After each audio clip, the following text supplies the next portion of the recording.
Greetings and welcome to the Aurinia Pharmaceuticals second quarter 2025 earnings call. At this time, all participants are in a listen-only mode. A question-and-answer session will follow the formal presentation. If anyone should require operator assistance during the conference, please press star zero on your telephone keypad. As a reminder, this conference is being recorded. I would now like to turn the conference over to your host, Joe Miller, Chief Financial Officer for Aurinia. Thank you. You may begin. Thank you, Operator, and thank you, everyone, for joining today's call and webcast. Joining me on the call this morning are Peter Greenleaf, Aurinia's President and Chief Executive Officer, and Dr. Greg Keenan, Aurinia's Chief Medical Officer. Today, we will review and discuss Aurinia's second quarter 2025 financial results and provide an update on recent corporate progress as communicated in the company's press release and quarterly report on Form 10-Q issued this morning. For more information, please refer to Aurinia's filings with the U.S. Securities and Exchange Commission and Canadian Securities Authorities, which are also available on Aurinia's website at auriniapharma.com.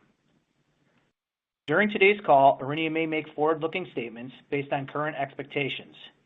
These forward-looking statements are subject to a number of significant risks and uncertainties, and actual results may differ materially.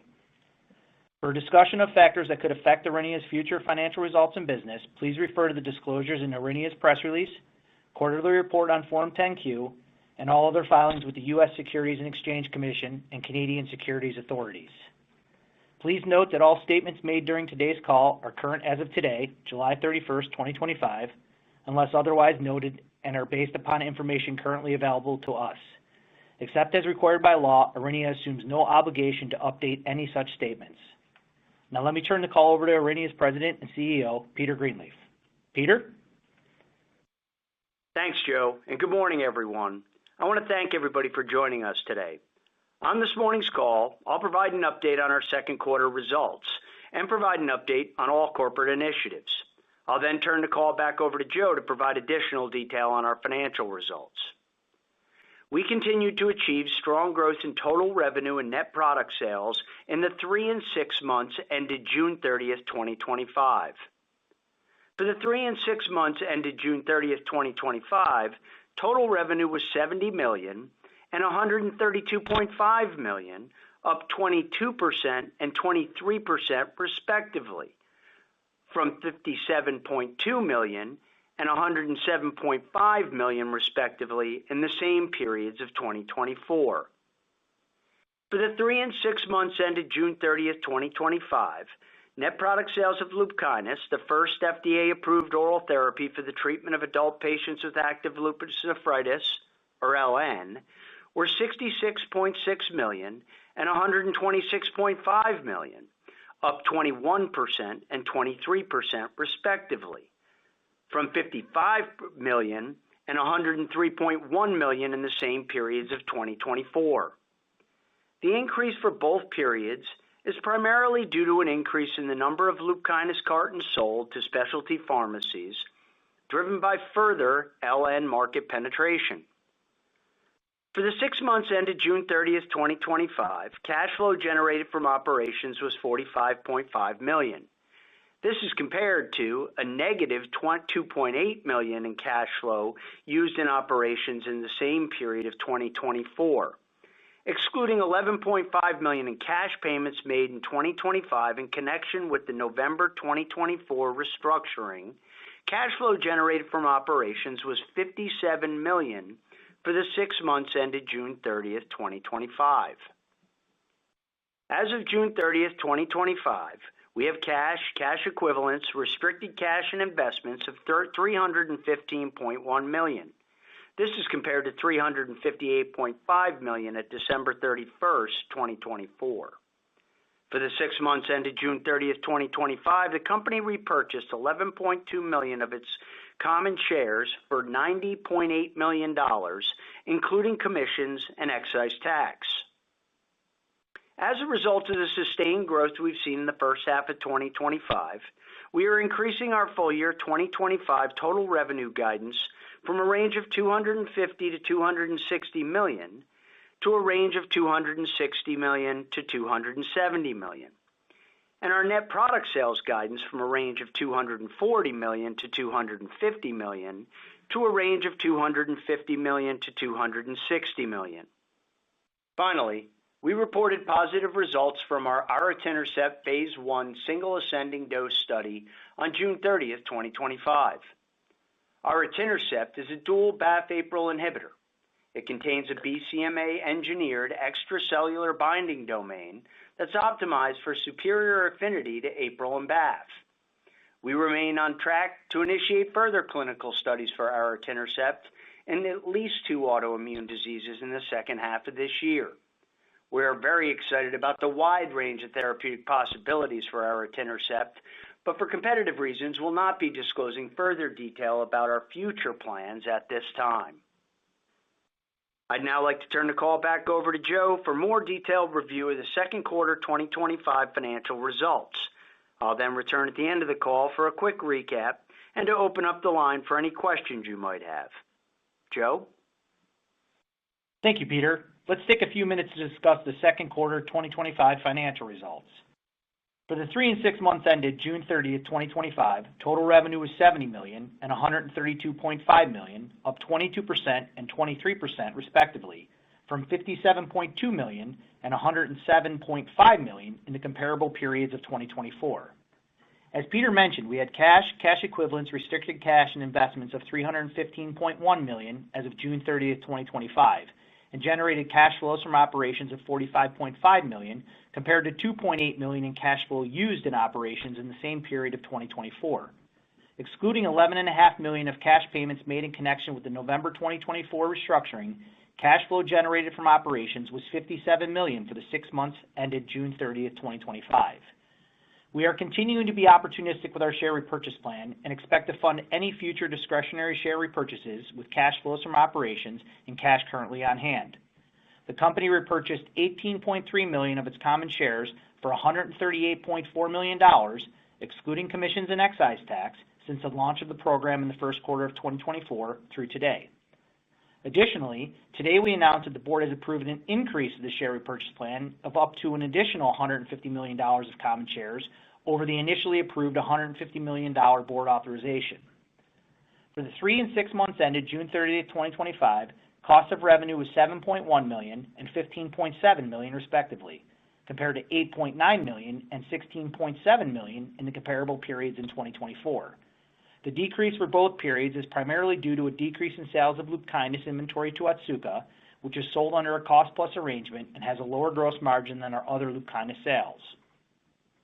For the 3 and 6 months ended June 30, 2025, gross margin was 90% and 88% respectively, compared to 84% and 85% the same periods in 2024. For the 3 and 6 months ended June 30, 2025, total operating expenses were $49.9 million and $90.5 million respectively, compared to $58.7 million and $122.3 million in the comparable periods of 2024. The decrease for both periods is primarily due to lower personnel expenses, including share-based compensation and overhead costs, as a result of our strategic restructuring efforts in 2024. This was partially offset by an increase in R&D related expenses as we continue to advance our development activities for Aritinercept and voclosporin and other non-cash expenses related to the remeasurement of our Swiss franc denominated monoplant finance lease liability and changes in our fair value assumptions related to our deferred compensation liability. For the 3 months ended June 30, 2025, net income was $21.5 million, or 16 cents of earnings per share, compared to $722,000, or 1 cent of earnings per share in the same period of 2024. For the 6 months ended June 30, 2025, net income was $44.9 million, or 33 cents of earnings per share, compared to a net loss of $10 million, or 7 cents net loss per share in the same period of 2024. With that, I'd like to hand the call back over to Peter for some closing remarks. Peter? Thanks, Joe. In summary, we continue to drive growth in the commercial LUPKYNIS business, move forward with the clinical development of Aritinercept, and maintain excellent operational efficiency. I want to thank you all for your time today. We'll now open the lines for any questions you may have. Operator? Thank you. We will now be conducting a question and answer session. If you would like to ask a question, please press star 1 on your telephone keypad. A confirmation tone will indicate your line is in the question queue. You may press star 2 to remove yourself from the queue. For participants using speaker equipment, it may be necessary to pick up your handset before pressing the star keys. One moment, please, while we poll for questions.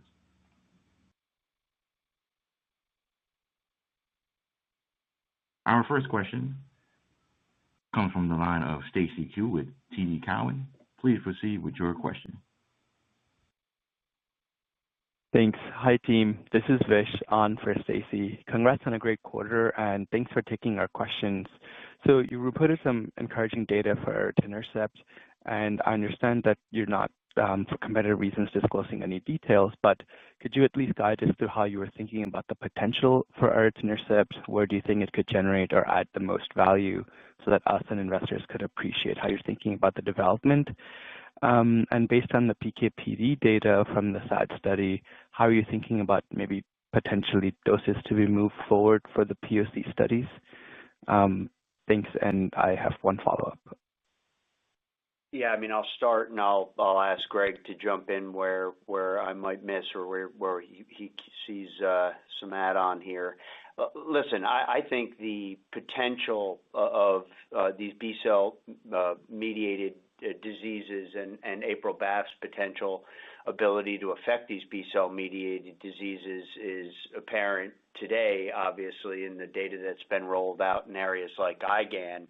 But we as a company have done our own assessment internally. We think there's upwards of 20 to north of 20 different B-cell mediated diseases that you could look at for potentially for these compounds. So while we're not disclosing exactly where we're going in our exact approach for competitive reasons at this stage, know that we see a pretty wide open field in terms of other areas that could potentially be addressed, even outside of the kidney indications that have been explored to date. So we'll look forward to talking more about that in the future. But at this point, as we've said, we're not disclosing for competitive purposes, but no, we're looking at a range of indications. Greg, you want to talk maybe a little bit about the dose side of the single ascending dose study? Sure. Thank you, Peter. Yes. Based on the evidence from the single ascending dose study, we're very confident now that a Q4-week dosing schedule is justified with the evidence, especially with regard to kinetics, the pharmacokinetics, and the pharmacodynamics of that we've demonstrated with a single ascending dose. So we think Q4-week dosing will be something we can explore and confidently be able to demonstrate some important evidence as we move forward into the multiple ascending dose studies. Got it. Thank you. And then my follow-up was on LUPKYNIS. Actually, clearly the sales are doing well and you're raising guidance.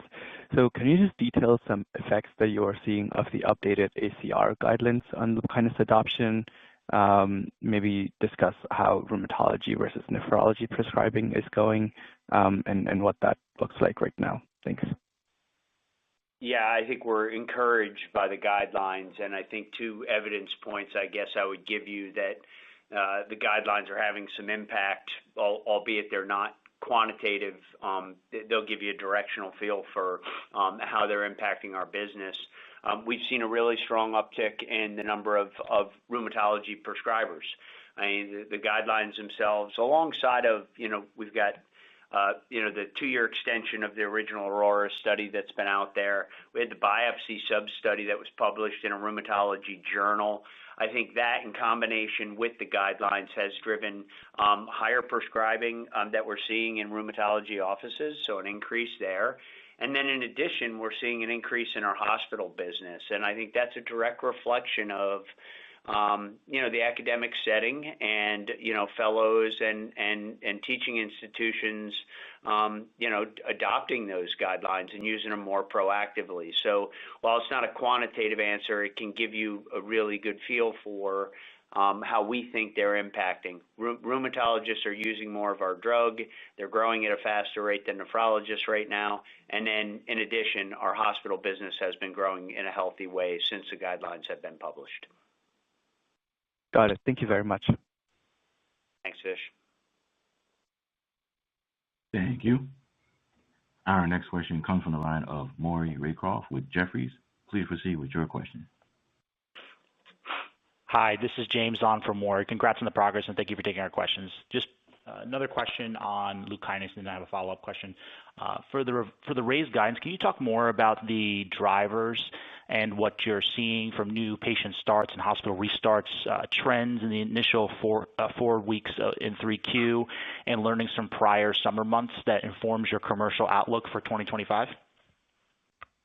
Yeah, I want to start, and then Joe, if I miss anything, please jump in. I think the best way to think about our guidance range is, on the lower end to the midpoint of our revised guidance, you'd have to see either a flattening of our business or a declining of our business in the summer months and back to growth in the back half of the year. The higher end of our guidance range is continued growth through 3Q and 4Q. If you look historically, James, at how our sales have progressed, and as we've said on previous calls, we now think history is probably the best way to predict how this business moves forward. The summer months we've seen a slowing in some of our metrics.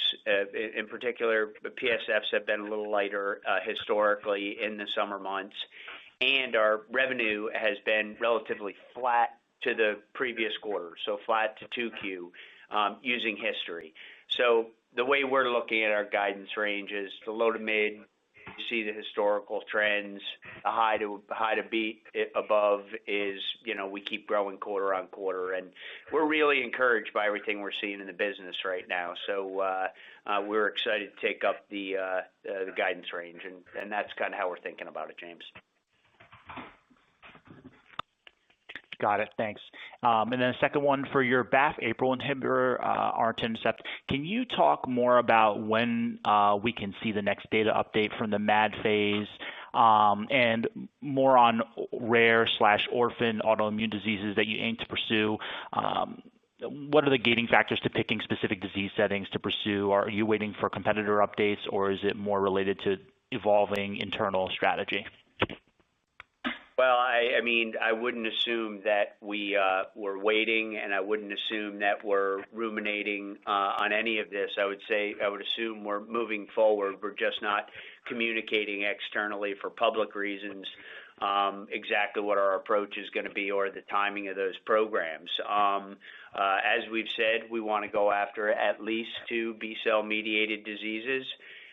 We're going to get those enrolling by this year, by the end of this year, and we'll look forward in the future to talking more about it. But at this stage, that's all we're giving, James. Got it. Thanks for taking our questions. I'll hop back in the queue. Thank you. Our next question comes from the line of Joseph Schwartz with Leerink Partners. Please proceed with your question. Hey guys, this is Will on for Joe. Thanks for taking our questions today, and congrats on the progress this quarter. So I just have one on the B-cell program and then a quick follow-up. So on the prior data call, you had mentioned that you were doing some formulation work for AUR200. Is this work still ongoing, or is it going to be completed prior to the initiation of these future studies later this year? And can you just help us understand the point of this formulation work? Is it specifically to do an auto-injector, or what's the ultimate goal here? And I have a quick follow-up. Thanks.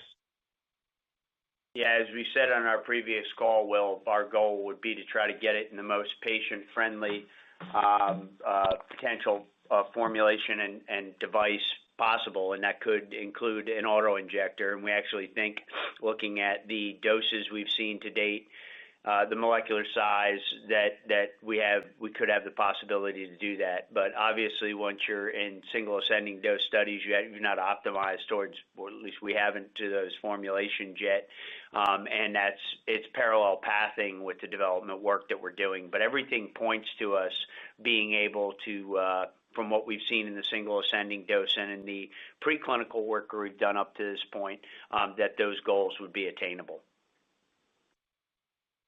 Great, thank you. And then just quickly, a question for Joe. As we see the development of AUR200 ramp up, how should we be thinking about R&D spend moving forward? And can you help us put some brackets or kind of general commentary around the cost for these trials? And do you expect to remain cash flow positive during the development of this asset? Thank you. Thanks for the question, Will. We haven't provided any specific guidance on operating expenses and/or cash flows going forward. Obviously, as we were moving through 2025, the trial costs were fairly manageable, and you would expect as you kind of move from phase 1 into 2 and on that the costs will increase. But as of right now, we're not getting any specific long-term guidance on OpEx, R&D expenses, and/or cash flows. Yeah, I think that's right, Joe. And the only thing I would say is it should be evident to investors that efficient operations and cash flow from operations, however we decide to deploy it, is a priority for us as an organization. So that won't change on a go-forward basis. Great. Thanks for the color and congrats again. Thanks, Will. Thank you. Our next question comes from the line of Arthur He with H.C. Wainwright. Please proceed with your question. Hey, good morning, guys. Congrats on the beat and raise. I just had two questions regarding the 200. So, Greg, do you guys plan to present the detailed data at any medical conference from the SAD study?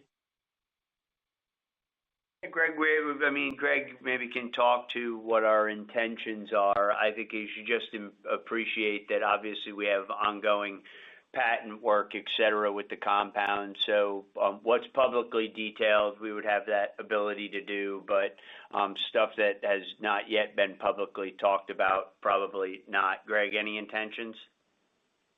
No, nothing more than that they will be presented in an upcoming meeting, but we haven't determined which meeting at this point. Okay, gotcha. And the second question on the 200 is, so maybe Peter, I just want to gauge at what kind of situation or circumstance you guys would feel comfortable to disclose the information about the details of indication going after for the 200. Just curious. Well, the obvious answer is when we move into a certain phase of development, it becomes public information and available on clinicaltrials.gov. So that would be my absolute answer. We haven't really discussed it with our board, Arthur, or we have, and we've concluded that for competitive purposes, obviously we've got people that are ahead of us and behind us, and we want to hold what we're doing close to the vest and ensure that we don't lead people down the path of exactly what we're doing. We haven't determined yet when we would disclose, but do realize from the line of questioning here and on our previous call, but there's a lot of appetite to understand what our plans are. Gotcha. Thanks for that, and talk soon. Thank you. Thank you. Our next question comes from the line of Doug Miehm with RBC Capital Markets. Please proceed with your question. Yeah, good morning, Peter, Joe. Just with respect to paragraph 4 filers, there's no change there, no change as it stands right now in terms of the exclusivity period and adding pediatric onto that. Any updates? No, and just to clarify that the pediatric trial work that we're doing was part of the original filing, but was not an extension body of work. So the July 2028 worst case scenario, is not inclusive of 6 months of pediatric exclusivity, Doug. No changes. We still have patents going all the way out to 2037. We still have our method of use patents, and we continue to do more work around both patents and other work in the company to ensure the longevity of LUPKYNIS. I would just reinforce that the longevity of this asset to us is paramount, and that comes to defending the IP that we have around the compound, and it's an A priority for the company. So we'll update you when we have more to talk about. But as you know, the legal process on ANDA filings and the subsequent patent infringement lawsuits is pretty protracted, so I wouldn't expect to hear weekly updates from us. No. Okay. Second question just has to do with the buyback, and you're aggressive there. There's an obvious opportunity today. As we think about the future, though, given the amount that you're likely to spend on the R&D side, being it's going to increase probably fairly materially, will we think that we could see scaled back buybacks as we think about beyond 2025? I'll leave it there. Doug, as we've said, it's up to the board's discretion and, as to how they deploy that cash. Obviously, management gives input to our belief as to what we should do. I wouldn't miss that LUPKYNIS continues to grow for us. And the cash flows we reported in this quarter, if you carry those forward and you carry forward continued growth of LUPKYNIS, the amount of cash flow from operations becomes fairly significant. Now, we're not giving long-term or even mid to short-term guidance on cash flows, but you can do the math. And I think it gives us a very unique position as a biotech company in this space to pay our bills. We have cash on our balance sheet. We have cash flows from operations, so we can pay for the things we want to do, continuing to drive LUPKYNIS and developing our pipeline. And we have the unique ability to either collect more cash on our balance sheet and grow that over time, or deploy it towards buying back shares, which is positive for all shareholders. So, while we're not giving anything for 26, and I don't disagree that obviously your R&D expenses go up as you move into further clinical trials, don't miss the fact that, if LUPKYNIS, which we fully believe will continue to grows, our cash flow from operations and our balance sheet are still very, very strong. Great. Thank you.